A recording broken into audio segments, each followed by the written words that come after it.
हम अक्सर motivational books में पढ़ते हैं या वीडियोस में देखते हैं कि लाइफ में एक या एक से ज्यादा गोल्स का होना कितना जरूरी होता है। बिना गोल्स के लाइफ बस बिना किसी डायरेक्शन के पानी में तैरती नाव जैसी है, जो बहुत तैर कर भी कहीं नहीं पहुंचती। हर इंसान अपनी समझ और संस्कारों के हिसाब से अपने लिए गोल्स तय करता है। किसी के लिए बहुत अच्छी जॉब, किसी के लिए एक बहुत बड़ा घर, तो किसी के लिए बहुत सारा फेम ही उनका लाइफ गोल होता है।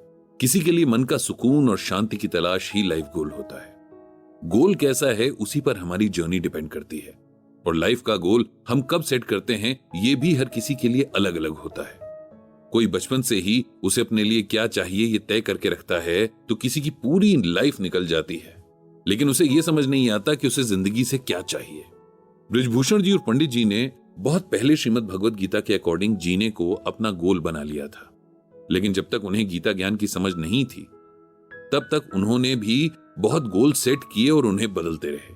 गीता ज्ञान के सेशन के दौरान पंडित जी से एक छोटी सी बच्ची ने एक ऐसा सवाल पूछा था जिसे अगर ध्यान से सुना जाए तो उसमें बहुत बड़ा मतलब छिपा था। एक ऐसा सवाल जो कभी न कभी हम में से हर किसी के मन में उठता ही है और जिसका जवाब मिलना हम सब के लिए बहुत जरूरी है। उस बच्ची का नाम अक्षिता था और वो लगभग 10 साल की थी। अक्षिता सेशन में अपने दादाजी के साथ आई थी। उस दिन लाइफ के गोल्स के ऊपर ही बात चल रही थी। तब अक्षिता ने पंडित जी से पूछा कि अभी वो छोटी है तो उसे लगता है कि क्लास में फर्स्ट आना ही उसका गोल है। उसके चाचू ने अभी अभी इंजीनियरिंग कंप्लीट की है और वो जॉब ढूंढ रहे हैं, तो उन्हें लगता है कि जॉब मिलना ही उनकी लाइफ का गोल है। उसके पापा अच्छी जॉब पर हैं, लेकिन बहुत मेहनत करते हैं क्योंकि उन्हें प्रमोशन चाहिए। उसकी मम्मी का गोल है कि उसकी फैमिली में सबके गोल्स पूरे करने में वो हेल्प करें। हर किसी के अपने अपने गोल्स हैं जो एक दूसरे से बहुत अलग हैं। क्या हम सबका कोई एक ऐसा गोल भी हो सकता है जो एक जैसा हो, ताकि उसे पूरा करने में हम एक दूसरे की हेल्प करें और उसे पूरा करते हुए एक दूसरे से और भी कनेक्टेड फील करें?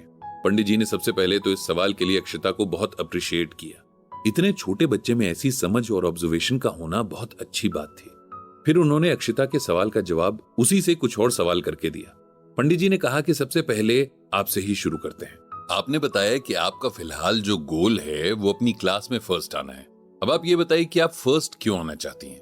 अक्षिता ने जवाब दिया कि इससे उसे अपनी स्टडीज में खूब मेहनत करने की मोटिवेशन मिलती है और उसे लगता है कि अगर वो फर्स्ट आएगी तो उसके पेरेंट्स को बहुत खुशी होगी। ठीक है, पंडित जी ने कहा, अब ये बताइए कि आपके चाचू का गोल जॉब ढूंढना क्यों है?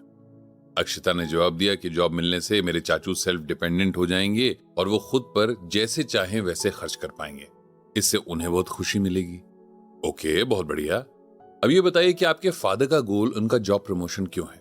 पंडित जी ने अक्षिता से अगला सवाल पूछा, ताकि वे और अच्छे से हमारी केयर कर सकें, हमें खुश रख सकें। और आपकी मम्मी सबके गोल्स को क्यों पूरा होते देखना चाहती हैं? ताकि हमारे घर में सब खुश रहें। अक्षिता ने जवाब दिया। पंडित जी ने उसे थैंक यू कहा और फिर कहा कि अभी हमने 4 अलग अलग लोगों के लाइफ गोल्स के बारे में जाना। सबकी उम्र और इंटरेस्ट अलग अलग हैं और जनरली सुने तो सबके गोल्स भी अलग अलग लगते हैं, लेकिन अगर हम गहराई से देखें तो हर लाइफ गोल में एक बात कॉमन है, वो है खुशी की तलाश। चाहे अपने लिए हो या अपनों के लिए, लेकिन हम खुशी ढूंढते रहते हैं। ये इंसान का बेसिक नेचर है कि वो हमेशा खुश रहना चाहता है और सारी जिंदगी उसी के लिए स्ट्रगल करता रहता है, लेकिन उसे खुशी का सही मतलब पता ही नहीं होता। पहली बात तो ये कि हम सब ऐसी बातों में खुशी ढूंढते हैं जो हमारे कंट्रोल से बाहर होती हैं। दूसरा, हम अपने साथ कंडीशन भी लगा लेते हैं कि जब हमारी लाइफ में ये हो जाएगा तब हम खुश होंगे। इस तरह हम अपनी ही खुशी को पोस्टपोन करते रहते हैं। अगर हम गीता ज्ञान को सीरियसली पढ़ें और समझें तो हमें पता चलेगा कि असली खुशी ना तो किसी चीज में है ना किसी गोल में। खुशी हमारे भीतर है। हम जब चाहे अपनी खुशी पा सकते हैं और दूसरों में बांट सकते हैं। पंडित जी ने बताया कि अक्षिता का सवाल है कि हम सबके लिए एक ऐसा गोल क्या हो जो हमें खुशी भी दे और आपस में कनेक्ट भी कर सके। तो ये गोल होना चाहिए खुश रहने का गोल। हम हमेशा सुनते हैं कि हमें दूसरों को खुश रखना चाहिए, सबकी खुशी का ख्याल रखते हुए कुछ भी करना चाहिए और इसमें कुछ भी गलत नहीं है। बस इसमें एक बात हमें और जोड़ देनी चाहिए कि हमें खुद खुश रहते हुए दूसरों को खुश रखना चाहिए। एक इंसान जो अंदर से खुश नहीं है वो दूसरों को खुशी कैसे दे सकता है? जो हमारे पास होगा वही तो दूसरों को बांटेंगे। इसीलिए सबसे पहले अपने लिए सोचना चाहिए। पंडित जी ने फिर सबको श्रीमद् भगवत गीता का ये श्लोक सुनाया। मनः प्रसादः सौम्यत्वम मौनमात्म विनिग्रह। भाव संशुद्धिर येत तत्तपो मान समुच्यते। इस श्लोक को सिंपल लैंग्वेज में इस तरह समझना चाहिए कि मन की खुशी को मन प्रसाद कहते हैं। चीजों से, इंसानों से, सिचुएशन से पैदा होने वाली खुशी हमेशा नहीं रहती। जैसे ही सिचुएशन बदलती है वैसे ही ये खुशी भी खत्म हो जाती है।